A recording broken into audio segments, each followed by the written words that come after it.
പുരാണങ്ങളിലൊക്കെ വായിക്കുമ്പോൾ ദേവന്മാർ പോലും പല വരങ്ങളും നൽകിയിരുന്നത് വേണ്ടത്ര ആലോചനയില്ലാതെ ആയിരുന്നു. അത് വേറെ വരമാണ്, ഈ പറഞ്ഞ വരമല്ലേ. ഇപ്പോൾ ബ്രഹ്മാവ് പ്രത്യക്ഷപ്പെട്ട് വരം കൊടുക്കും, തപസ് ചെയ്യാണ്. അവിടെ ആലോചിക്കാൻ ഒക്കില്ല. എന്നാലും അവർ ആലോചിക്കാൻ ഒക്കാത്തത്. ഇപ്പം ഞാനൊരു മദ്യപനാണെന്ന് വിചാരിക്കുക. മദ്യപാനിയല്ല, മദ്യപാനി എന്ന് വെച്ചാൽ മദ്യം ഒഴിച്ചു വയ്ക്കുന്ന പാത്രത്തിൻ്റെ പേര്, അതാണ് മദ്യപാനി. മദ്യം പാനം ചെയ്യുന്നു എന്ന് വിചാരിക്കുക.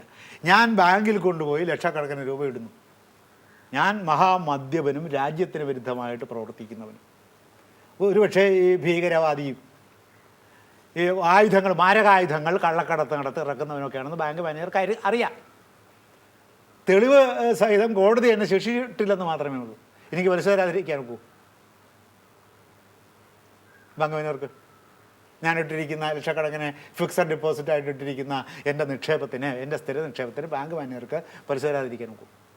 ഗവൺമെൻറ്റിൻ്റെ ട്രഷറിയിൽ ഇട്ടാൽ ഗവൺമെൻറ്റിന് പലിശ തരാതിരിക്കാൻ ഒക്കും എനിക്ക്? കാരണം ഞാൻ പണം നിക്ഷേപിച്ചിരിക്കുന്നു, എൻ്റെ സ്വഭാവം അവർക്ക് പ്രശ്നമല്ല. അതുപോലെ ഞാൻ തപസ് ചെയ്തിരിക്കുന്നു, തപസ്സിനൊരു ഫലമുണ്ട്, തപസ്സിനൊരു വ്യവസ്ഥയുണ്ട്. തപസ് ചെയ്താൽ പ്രത്യക്ഷപ്പെടണം, അതൊരു പ്രകൃതി വ്യവസ്ഥയാണ്, അതൊരു സദാചാര വ്യവസ്ഥയാണ് ദേവന്മാരുടെ.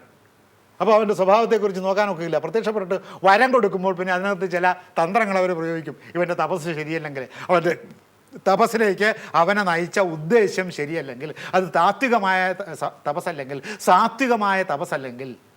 ഇപ്പോൾ നിർദ്ദേവത്വമാണ് വരമായിട്ട് ചോദിച്ചത് കുംഭകർണൻ. അപ്പോൾ ബ്രഹ്മാവൊന്ന് ചിരിച്ചു. ബ്രഹ്മാവിൻ്റെ ചിരിയോടുകൂടി ഈ നിർദ്ദേവത്വം ഒന്ന് മനസ്സിലിരുന്ന് പുറത്തേക്ക് വന്നപ്പോൾ നിദ്രാവത്വം എന്നായിപ്പോയി. അപ്പോൾ ഉറക്കമാണ് വരമായിട്ട് കിട്ടിയത്. ഇങ്ങനെയുള്ള ചില തന്ത്രങ്ങൾ ഇതിനകത്ത് പ്രയോഗിക്കും. അത് ഈ അസാത്വികമായ താമസികമായ തപസ് ചെയ്തിട്ട് ത്രിലോകങ്ങളെയും കൈയടക്കി ആ ത്രിലോകാധിപനായി മാറാനുള്ള അവരുടെ ഭൗതികമായ ആസക്തിയെ സന്തർപ്പണം ചെയ്യാൻ നടത്തുന്ന തപസ്സിൽ ഇത്തരം തന്ത്രങ്ങൾ പ്രയോഗിക്കുകയെ നിവൃത്തിയുള്ളൂ. അപ്പോൾ പലിശ ചോദിക്കുമ്പോൾ ഈ ബാങ്ക് മാനേജർക്ക് വേണമെങ്കിൽ പറയാം, ഇന്ന് ഭയങ്കര തിരക്കാണല്ലോ, നാളെ വാ. ബാങ്ക് മാനേജർമാർ പറയില്ല. എന്താണെന്ന് വെച്ചാൽ അവൻ ഇവൻ ഉടനെ നിക്ഷേപം പിൻവലിച്ചാൽ ബാങ്ക് മാനേജറുടെ ജോലി പോകും. പ്യൂണായിട്ട് വരും, പിന്നെ ബാങ്ക് മാനേജർക്ക് അവിടെ ജോലിയിലിരിക്കാൻ സാധിക്കാതെ വരും. അപ്പോൾ ഈ വ്യവസ്ഥ ലംഘിക്കാൻ നിവൃത്തിയില്ലാത്തതുകൊണ്ട് ഇദ്ദേഹം തന്നെ ചോദിച്ചത് ദേവത്വമാണ്. അപ്പോൾ പറഞ്ഞ് അമരത്വം തരാൻ നിവൃത്തിയില്ല. പൗത്ര, നീ വേറെ വരങ്ങൾ ചോദിക്കുക എന്ന് പറഞ്ഞു. അപ്പോൾ വരങ്ങൾ കൊടുക്കുമ്പോൾ വിവേകം കാണിക്കുന്നുണ്ട് ബ്രഹ്മാവ്, നീ വേറെ വരങ്ങൾ ചോദിക്കുക.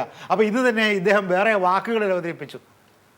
അസുരന്മാരും കൊല്ലാൻ പാടില്ല, രാക്ഷസന്മാരും കൊല്ലാൻ പാടില്ല, ദേവന്മാരും കൊല്ലാൻ പാടില്ല, യക്ഷ രക്ഷ ഗന്ധർവ കിന്നര കിംപുരുഷ സിദ്ധ സാധ്യ വരക വിദ്യ അധര അപ്സരസുകളൊന്നും കൊല്ലാൻ പാടില്ല എന്നെ എന്ന് പറഞ്ഞു. അപ്പോൾ ഒന്ന് പുഞ്ചിരിച്ചു ബ്രഹ്മാവ്. ശരി എന്ന് പറഞ്ഞു. വരം തന്നത് നിന്നെ തഥാസ്തു എന്ന് പറഞ്ഞു. അങ്ങനെ തന്നെ ഭവിക്കട്ടെ എന്ന് പറഞ്ഞു. എന്നിട്ടൊരു ചോദ്യം ചോദിച്ചു ബ്രഹ്മാവ്, ഒരു സ്മോൾ ക്വസ്റ്റ്യൻ, ഒരു ഉപചോദ്യം. മനുഷ്യൻ കൊന്നാലോ എന്ന് ചോദിച്ചു. മനുഷ്യനാണ് കൊന്നത്. ഓ മനുഷ്യനെയും വാനരനെയും ഞാൻ ഗവനിക്കുന്നതേയില്ല. എന്ത് ചെയ്യാൻ സാധിക്കും? എന്നെപ്പോലെ ശക്തനായ ഒരു വ്യക്തിയോട് സാധാരണ മനുഷ്യനും മർത്യൻ മരിക്കുന്നവൻ അവൻ എന്ത് ചെയ്യാൻ സാധിക്കും? പിന്നെ വാനരൻ, ചാബല്യമുള്ള വാനരന് എന്നോട് എന്ത് ചെയ്യാൻ സാധിക്കും? ഞാൻ അവരെ ജീവികളായിട്ട് പോലും പരിഗണിക്കുന്നില്ല എന്ന് പറഞ്ഞു. തഥാസ്തു എന്ന് പറഞ്ഞു. പിന്നെ നോക്കിയിട്ട് ബ്രഹ്മാവിനെ കണ്ടില്ല. അപ്പോൾ വരം കൊടുത്തത് എങ്ങനെ ഇരുന്നു?